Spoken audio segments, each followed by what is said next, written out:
I remember when I was in high school, and in my sophomore year, I decided to learn German. Now, the reason for picking German as my foreign language was because at the time, I thought my family was part German. Boy, was I off. I came to learn about 5 years ago from my uncle that we're actually Scottish. Oh well. So as I started German, our teacher told us to select a German name to be used in class. We had to learn the German alphabet, learn about the country, Germany, and I even remember going to a German delicatessen to try some German food. One thing my teacher would always do when he saw us in the hallways was talk to us in German, and he expected us to respond back in German. I tried to avoid those interactions at any cost. Crazy thing is, I went on to take German for 2.5 years, and in that third year, while in class, we were only allowed to speak and write in German. Let's just say that was too much for me, and I never finished that third year. And while ich spreche nur wenig Deutsch, I only really remember a few phrases and some silly songs. I understand the point of my teacher's efforts to try and get the German language and culture to sink into us. But I had made the choice for that and to try and happen, and I could choose to stop at any time really, and I did. Yet my attitude in that third year was not a good one. So could you imagine how someone might feel if it was being forced onto them? Well, imagine them being a 17 or 18-year-old suddenly and forcibly taken from your home by an invading army that has taken control of your homeland. Then having to travel over 540 miles on foot, walking 21 miles a day for 12 hours a day for 15 days until you arrive at the capital of the conquering country. This would be like setting out from Marion, Indiana and ending up about 100 miles north of Toronto, Canada. Once they set out to indoctrinate you in all their ways for 3 years, kind of like my German class. You're told to learn their language, read their literature, understand their customs and culture. But this isn't to get a good grade. This is just to stay alive. They change your name to one that removes your identity and replaces it with something completely foreign to you. They attempt to strip you of everything you were to make you into who they want you to be. That could really cause you to have a bad attitude if you let it. Well, this indoctrination isn't just a made-up event. It's an actual true life story of 4 Jewish young men, Daniel, Hananiah, Mishael, and Azariah, who were taken along with many others from the Holy Land of Israel into a dark and unholy land known as Babylon. What these 4 decide to do is reminiscent of another young man found in the New Testament named Timothy. In one of the letters written to this young pastor, his spiritual father, Paul, tells him to do something despite his age, to set an example in every aspect of his life. We find the challenge in 1 Timothy 4:12. Be an example to all believers in what you say, in the way you live, in your love, your faith, and your purity.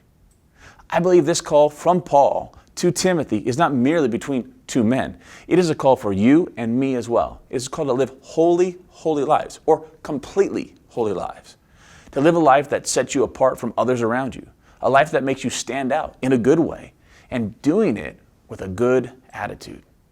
Now, while Paul tells Timothy to set the example of his life for the benefit of believers and followers of Jesus, I do not think Paul was telling Timothy it's okay to live a different life around those who don't know Jesus.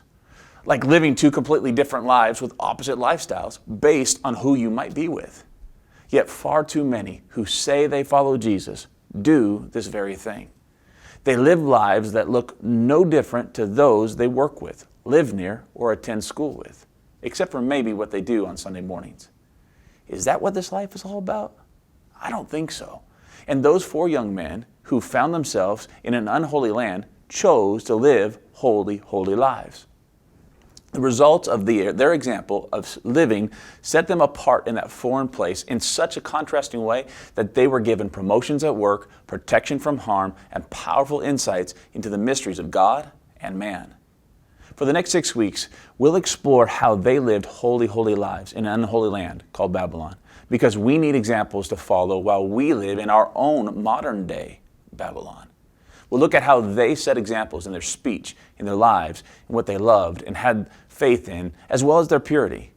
We need examples to follow because What was once known as a Christian nation has tumbled into a dark, sin-stained land filled with anger, hate, violence, distrust, and utter disobedience from the ways of God that formed this nation. The United States has been invaded by an enemy whose forces are far deadlier than the atom bomb that hit Hiroshima or the Japanese forces that attacked Pearl Harbor during World War II. This enemy is taking our young people away and trying to indoctrinate them into its culture and customs, where sin is good and good is evil. This enemy is taking this generation, trying to get them to speak a different language. This enemy is trying to take their true identity away. This enemy is mentioned in the Bible as not a flesh and blood enemy, but as evil rulers and authorities of the unseen world, mighty powers in this dark world, and evil spirits in the heavenly places. So what are we to do? Simple. Set an example. Set example for all to see. Set an example in the words that come out of our mouths. Set an example in the way we choose to live. Set an example in how we choose to love. Set an example in what we put our faith in, and set an example in pure lifestyles. A key in setting the right example is to have the right attitude. I once heard it said that attitude determines altitude. And that's true in life for sure, but even more so on an airplane. You see, attitude determines the orientation of an airplane.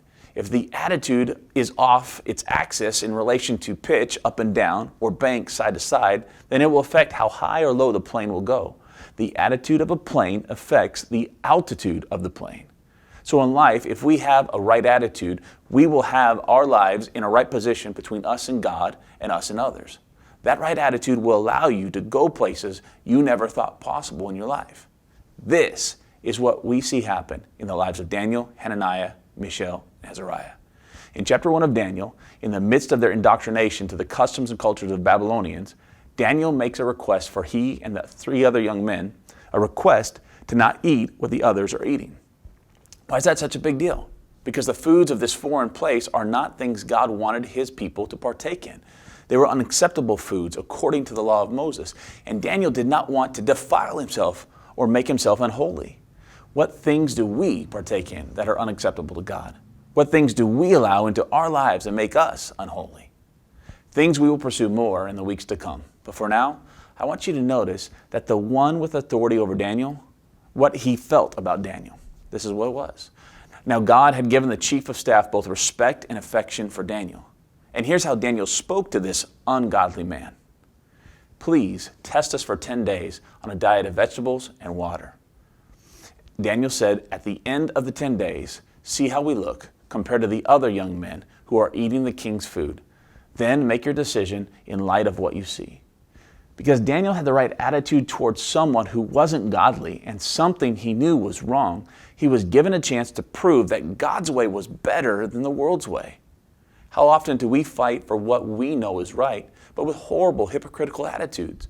How far do we often get in those situations with others?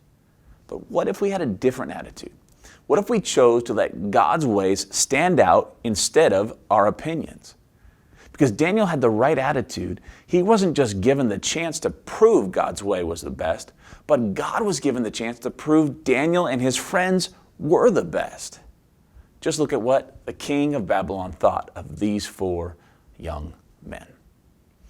The king talked with them, and no one impressed him as much as Daniel, Hananiah, Mishael, and Azariah. So they entered the royal service. Whenever the king consulted them in any matter requiring wisdom and balanced judgment, he found them 10 times more capable than any of the magicians and enchanters in his entire kingdom. All of this as young men in their early 20s. These young adults were outshining grown men with years of experience on them. Why? Because they set an example in their speech, life, love, faith, and purity. And they had the right attitudes, even in a dark place like Babylon. Give God a chance to stand out through your life by living holy, holy lives like these 4 men. And I believe God will give you a chance to stand out too, even in this unholy land. I pray the next 6 weeks sheds light on not how I think you should speak, live, love, or have faith and be pure, but how God wants you to speak, live, love, or have faith and be pure. Because if we figure that out, then we all can live holy, holy.